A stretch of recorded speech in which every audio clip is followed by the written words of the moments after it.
já convidar a professora Amanda, da Universidade Federal, Amanda da Universidade Federal da Unipampa, que é uma das autoras, por favor. Professor Celso Ferretti e o professor Domingos, que está na Universidade Tecnológica.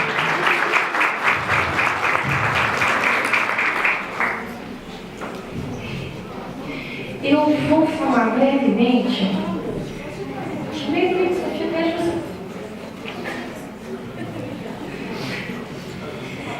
Eu vou falar brevemente como é que foi a elaboração desse caderno.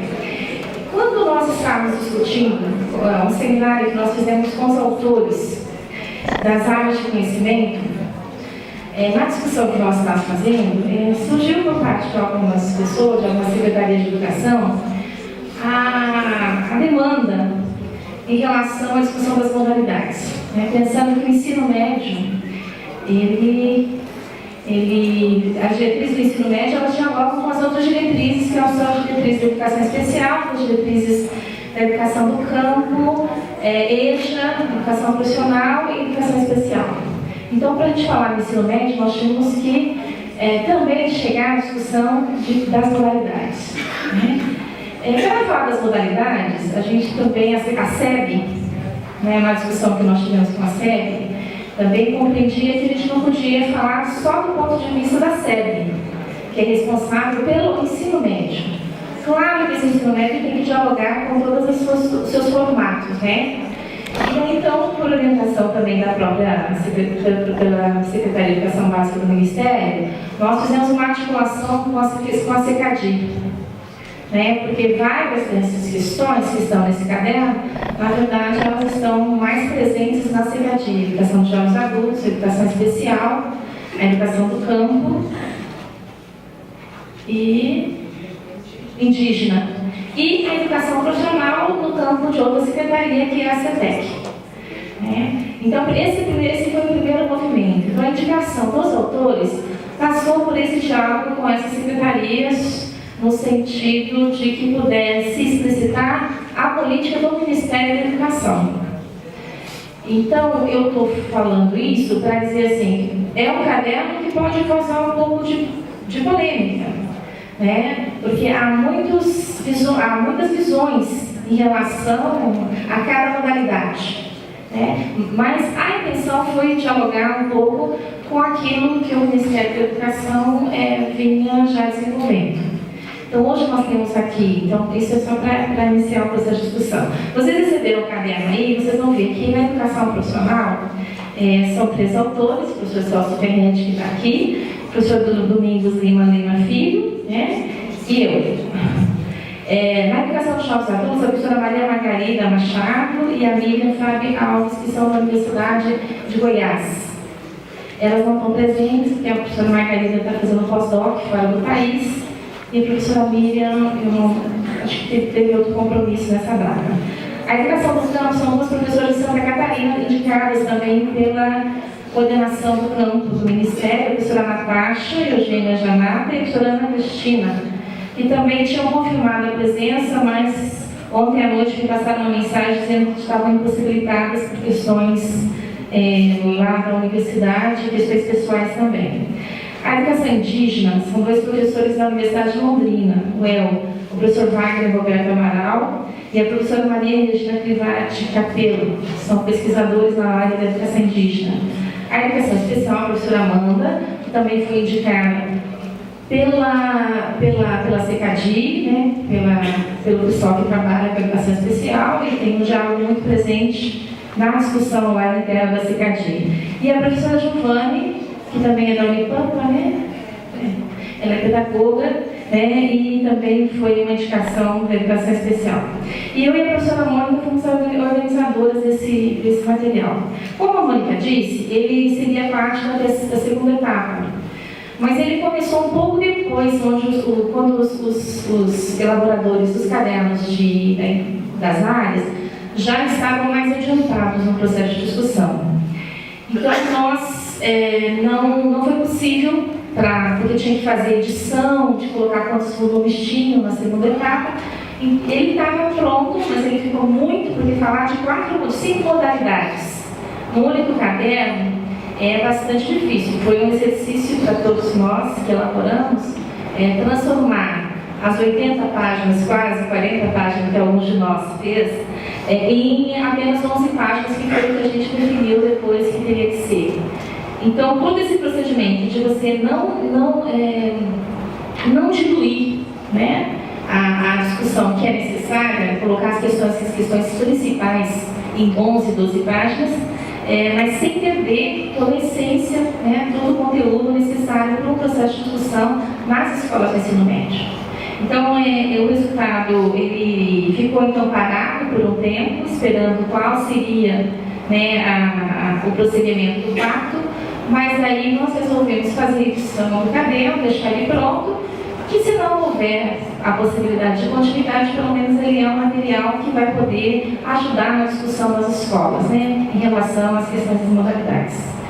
Eu vou passar então já imediatamente para os autores, vai ser muito breve a fala, só para falar bem rapidamente, né, qual é o tom que foi dado na discussão de cada parte, né, de cada modalidade desse caderno. Vou passar então primeiro para a professora Amanda.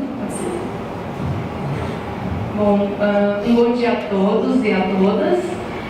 É uma satisfação enorme estar aqui, né? Antes um pouco de falar do caderno, eu gostaria de me apresentar. Eu sou da área da ciência da computação, com graduação, mestrado, doutorado na área, mas tenho atuado com formação de professores na área de informática na educação desde sempre, desde a época da graduação com a informática na educação e a partir do meu doutorado com formação de professores também.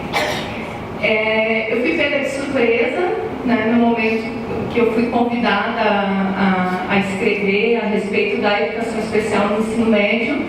E, obviamente eu pensei que haveriam pessoas mais qualificadas ou da área da educação para fazerem isso, né? Então, na oportunidade, eu pedi, né, para que eu pudesse ter um coautor da área da educação, que tivesse chão de escola, né, e que daí no diálogo a gente pudesse construir um material que efetivamente contribuísse para um processo de formação de professores com a dimensão do pacto. E daí veio o convite a Giovanni, que é professora da rede estadual há muitos anos, há mais de 20 anos, trabalha com formação de professores na área de educação especial. Ela fez especialização dentro de um processo de formação de professores no atendimento educacional especializado, inicialmente como aperfeiçoamento e depois no formato de especialização oferecido pelo Federal do Ceará, em rede, né, com o apoio do MEC. Enfim, eu tenho trabalhado como pesquisa na extensão com matemática, né? Então nós procuramos no caderno, agora falando um pouco do capítulo, né, resgatar a questão dos direitos da pessoa com deficiência, né? Toda criança com deficiência, todo jovem, ele tem o direito de estar na escola, né? E precisa ser pensado na sua singularidade. É papel do professor de área, em colaboração com o professor do AEE e com outros atores do cenário escolar, promover a inclusão, né, desse estudante com deficiência, sem ignorar suas múltiplas identidades, né, porque a gente não pode olhar para uma criança, para uma pessoa, seja quem for, apenas pelo viés, né, da deficiência que ela apresenta, que é só uma das características, né? Então todo o texto ele trabalha nessa perspectiva, né, do direito da pessoa com deficiência, da política de educação inclusiva, apresenta uma série de questionamentos. Não é um texto prescritivo, né, é um texto provocativo que procura dialogar com as diferentes realidades, né, que a gente tem no Brasil todo. Então foi com essa intenção que a gente trabalhou o texto. Inicialmente ele era um pouco maior, né? E nesse processo aí de adequação ao caderno a gente foi fazendo alguns cortes. A gente procura fazer apontadores assim, para outros materiais, né, que estão em rede. Então a maioria dos materiais que estão indicados, né, como leitura complementares estão disponíveis online, né? E a minha expectativa é poder contribuir com o processo de formação, seja na terceira etapa, então, do pacto, ou seja em outros formatos, né, que estão sendo pensados aí através da extensão universitária, que é um canal maravilhoso, né, para promover essa relação entre a universidade e a escola, e que eu tenho vivido há alguns anos e que tem provocado transformações não só na escola, mas também nos atores da universidade envolvidos nesse processo. Né? Então, eu queria finalizar dizendo que, embora seja da ciência da computação, como eu me apresentei inicialmente, eu sou docente e a minha identidade docente tem sido construída, né, em contato com os professores de educação básica, especialmente, que são muito mais abertos às discussões a respeito da sua própria identidade, a respeito dos seus problemas, né, do cotidiano, do que às vezes os meus colegas da área da computação dos bacharelados, né? Então, como eu falei para a professora Sandra, eu sou muito grata de estar aqui com vocês, né? E, enfim, então fico à disposição para a gente ir conversando e realmente espero poder colaborar, assim como eu tenho recebido contribuições da educação básica. É isso. A professora Amanda acabou esquecendo de dizer que a indicação dela pela CECADI passa porque ela tem uma grande discussão interna lá junto à CECADI também, então, porque ela é da ciência da computação, então ela faz a discussão junto com a Secretaria da Diversidade. Um convite à leitura, livro acessível e informática acessível, né? Eu queria destacar que é um dos materiais que foi construído então, em colaboração com a CECADI, destacando essa parceria. Então, Obrigada, professora Amanda. Duas coisas que eu gostaria de dizer inicialmente. Primeiro, e eu vou falar muito disso relativamente à questão da educação profissional. A ideia de modalidades pode fazer supor algo separado do ensino médio, comum, regular. Não? E isso seria uma falsa ideia. E eu digo isso porque, do ponto de vista da educação profissional, tem sido muito comum, e isso ocorreu muito fortemente durante os anos 90, a ideia de que o ensino médio é uma coisa e a educação profissional é outra. E toda a proposta, desde o primeiro caderno, relativamente ao ensino médio, trabalha em cima de uma mesma formulação teórica. A ideia de que o trabalho tem uma dimensão ontológica, ou seja, nós nos construímos como seres humanos a partir do trabalho. E a própria condição do conhecimento nas várias áreas é fruto do trabalho. Conhecimento na área das ciências naturais e conhecimento na área das ciências humanas. É fruto do trabalho humano que, na sua dimensão ontológica e também na sua dimensão histórica, ou seja, nas formas que o trabalho vai adquirindo conforme se sucedem ou se propõem modos de produção diferenciados em cada sociedade e em cada momento histórico. As duas dimensões, a dimensão ontológica e a dimensão histórica, não se separam. A dimensão histórica é apenas uma forma de ser da dimensão ontológica do trabalho. E é desta perspectiva que o caderno 4 da etapa 1 foi construído. Na verdade, toda a etapa 1 foi construída em cima dessa perspectiva, e é dessa mesma perspectiva que se propõe aqui a discussão da educação profissional. Eu digo isso também por conta de que é muito comum no campo da educação profissional a tendência a separar formação geral de formação específica. Isso é um processo histórico que tem ocorrido, foi aprofundado durante os anos 90, e o que se procurou com o decreto 51 de 54, relativamente à educação profissional e ao ensino médio integrado, foi recuperar exatamente essa perspectiva de que ambas as formas de conhecimento, o conhecimento científico nas diferentes áreas e o conhecimento técnico e tecnológico, são partes do processo da construção humana por meio do trabalho. Não faz sentido essa separação.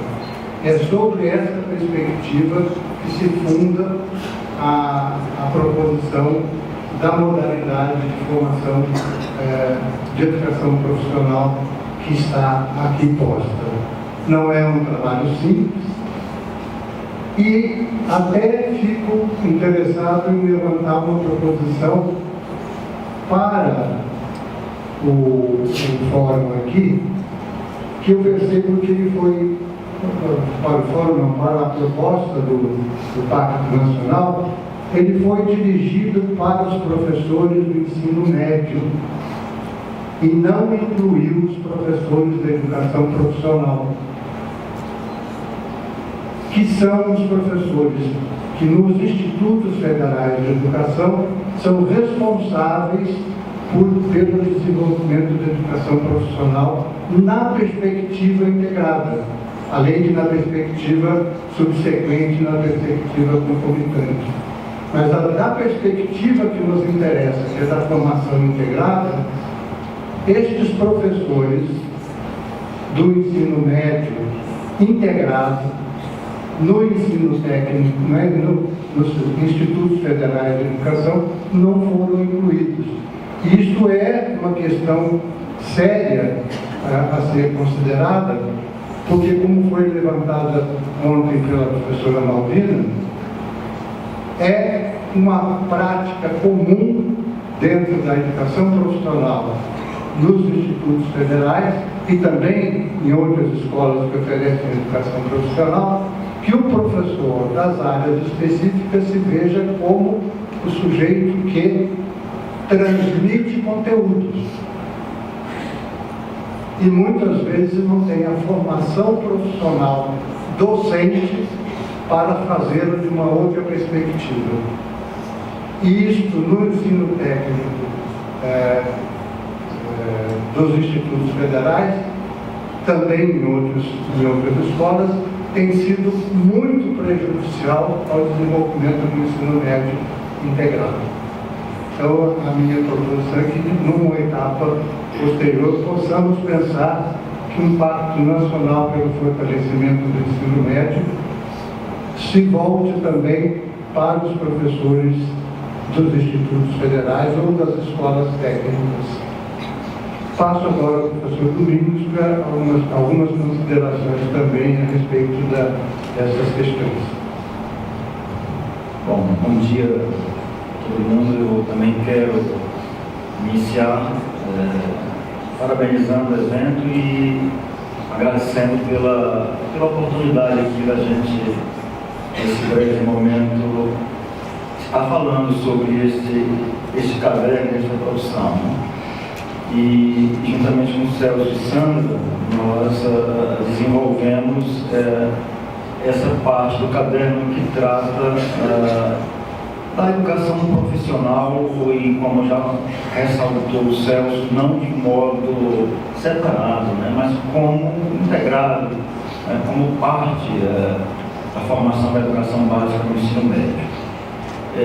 Com relação, inclusive, à última parte da fala do Celso, dizer que também em várias secretarias de Estado, por conta do desenvolvimento da educação profissional, nas próprias secretarias, nós temos também colegas professores que atuam na educação profissional nas secretarias. A gente sabe que, inclusive, o programa Brasil Profissionalizado foi um programa que ensejou o desenvolvimento da educação profissional ofertada no âmbito das secretarias estaduais e que, de fato, então, a gente verifica a importância de inserir esse debate.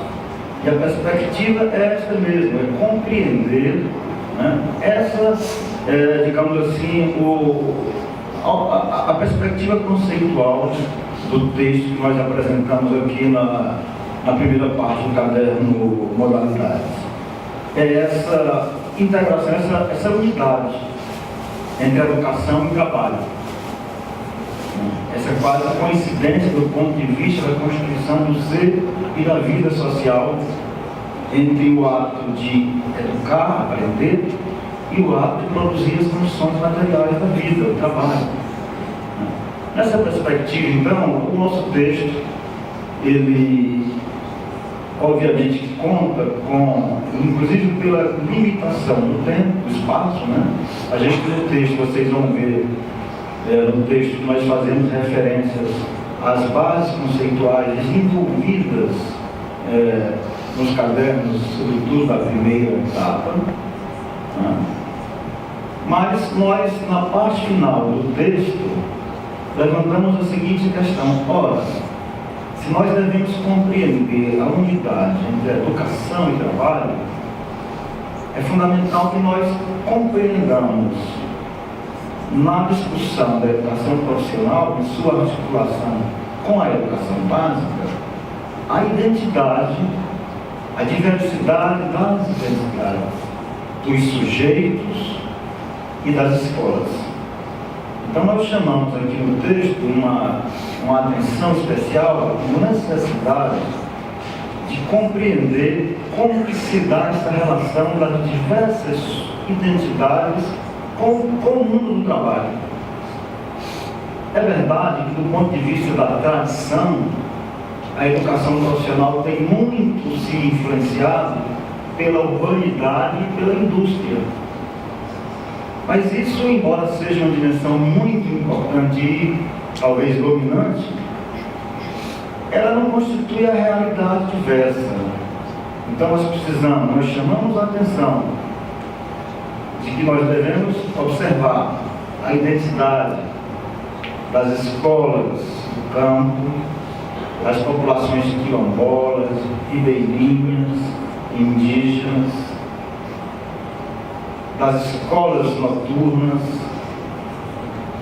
das comunidades que têm uma produção tradicional diferente da produção industrial, onde a prática do trabalho se dá no entorno, né, do pequeno e médio município e da comunidade.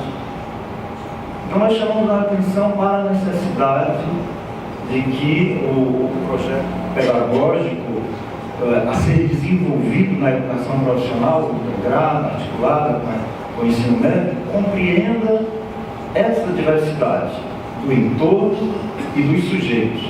Aliás, falar em educação profissional nos remete a dizer, bom, mas qual é o conteúdo da qualificação profissional e da tecnologia que nós devemos produzir enquanto produção do conhecimento e como objeto da nossa prática na educação profissional. Então, é um olhar para essa tecnologia que não seja meramente uma tecnologia de ponta, mas uma tecnologia que seja inclusiva do ponto de vista de garantir que os sujeitos do entorno dessas escolas, de fato, se integrem no trabalho. Então, uma tecnologia que não seja uma tecnologia meramente poupadora de força de trabalho, mas que seja inclusiva para esses entornos sociais. Uma tecnologia que não seja meramente a tecnologia que observa a terra, a água, o espaço de vida como uma mercadoria a ser explorada, mas uma tecnologia que compreenda a sustentabilidade dos entornos da escola, né, e da atuação dos sujeitos da escola nesses entornos. Então é esse o sentido, digamos, se por um lado é o sentido da integração, trabalho e educação, por outro lado o sentido do conteúdo é o sentido que vai de qualificação e educação profissional que nós procuramos trabalhar aqui. Para finalizar, quer dizer, o texto chama a atenção para isso, inclusive para que o PPP da escola seja, de fato, um documento vivo, né, que de fato influa no cotidiano, né, das relações da escola, a necessidade do reconhecimento da diversidade dos seus sujeitos e do entorno é fundamental. Nesse aspecto, só gostaria de, para finalizar, chamar a atenção à atividade, reflexão, ação que nós propomos no final do texto, né? O que a gente propõe é que os professores que atuam na educação profissional, em conjunto com os demais professores, procurem conhecer as trajetórias da vida escolar e do trabalho dos seus alunos, considerando que uma boa parte destes alunos, de todos os alunos oriundos das classes populares e classes trabalhadoras, trabalham no estudo, uma das questões que a gente coloca aqui como reflexão é os professores e os próprios alunos sistematizarem o conhecimento e quais são os obstáculos que se apresentam para essa atividade simultânea do estudo e do trabalho.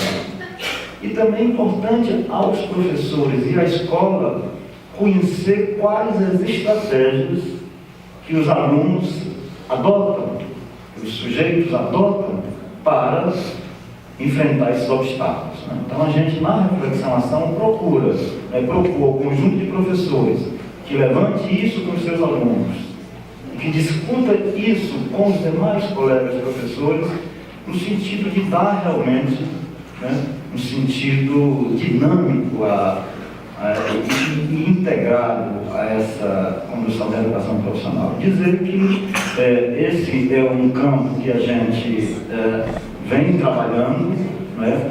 Mônica fez referência na apresentação da pesquisa proposta nacional. Nós estamos conduzindo com o nosso grupo de pesquisa aqui na Universidade Tecnológica Federal do Paraná, juntamente com o Celso, que também está conosco lá no grupo, uma pesquisa em âmbito estadual, do ponto de vista qualitativo do impacto, né?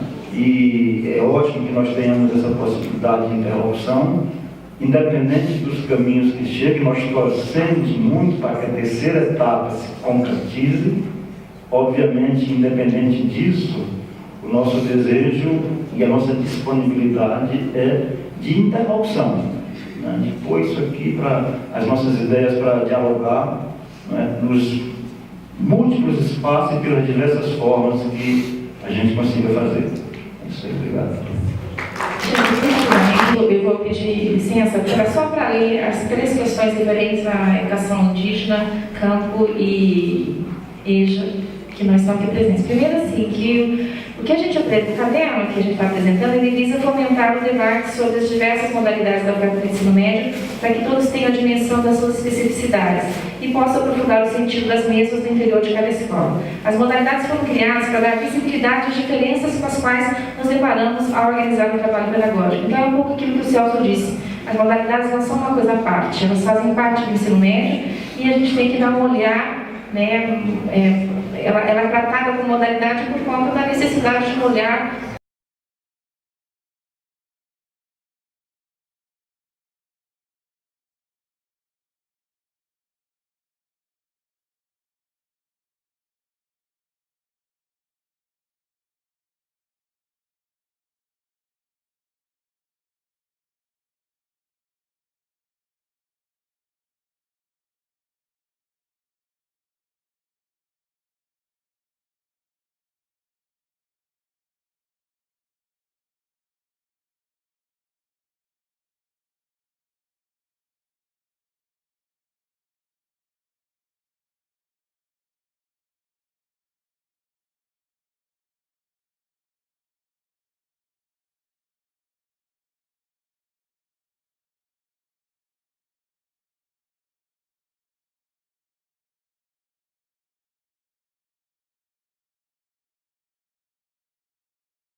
espaço.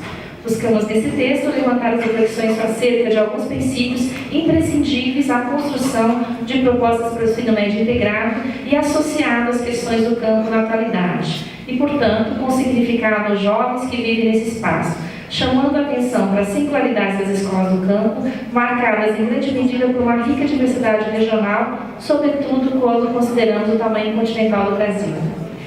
E a educação indígena, eles colocam que é preciso entender que a educação indígena em relação ao ensino médio é uma conquista recente da população indígena e, portanto, expõe obstáculos estruturais, didáticos, curriculares, inclusive de formação de professores. Inclusive de formação de professores é urgente para nós professores. O objetivo desse caderno é contribuir para que subsidiar reflexões sobre a relação entre ensino médio e educação escolar indígena como modalidade da educação básica. Para tanto, focalize inicialmente os principais suportes legais que possibilitaram o reconhecimento da educação escolar como direito fundamental dos povos indígenas, organizados em torno de uma escola pública diferenciada, bilíngue, intercultural, etnoterritorizada, bem como direito à educação superior indígena, localizando os principais desafios da garantia do ensino médio para os estudantes indígenas. Né? Então, são essas questões que estão presentes. Elas não dão conta da discussão da totalidade, das modalidades, mas elas instigam a escola a pensar a escola como um todo e não a escola fragmentada, porque em muitas das nossas escolas de ensino médio, elas são escolas de ensino médio que tratam também, né, no seu conjunto, as questões das modalidades. As escolas, elas têm alunos de educação especial, elas têm educação profissional, elas são escolas que trazem ou estão no campo, são escolas que dialogam, os alunos estão lá, que são alunos advindos do campo, e assim por diante. Então, o caderno, ele é, na verdade, aquele que vai instigar o debate, dar visibilidade na escola, que as modalidades existem e precisam ser discutidas e precisam ser incorporadas no projeto político-pedagógico da escola e também na prática que os professores devem estar desenvolvendo. Então, é com esse intuito que nós organizamos esse material e que agora está disponível para todos vocês. Muito obrigada, agradeço os autores, os que não estão aqui também, né, em nome da coordenação da Universidade Federal do Paraná, que coordena o processo de elaboração do material, e vamos colocar agora para que todos possam discutir, né, essas questões que foram aqui apresentadas. Muito obrigada.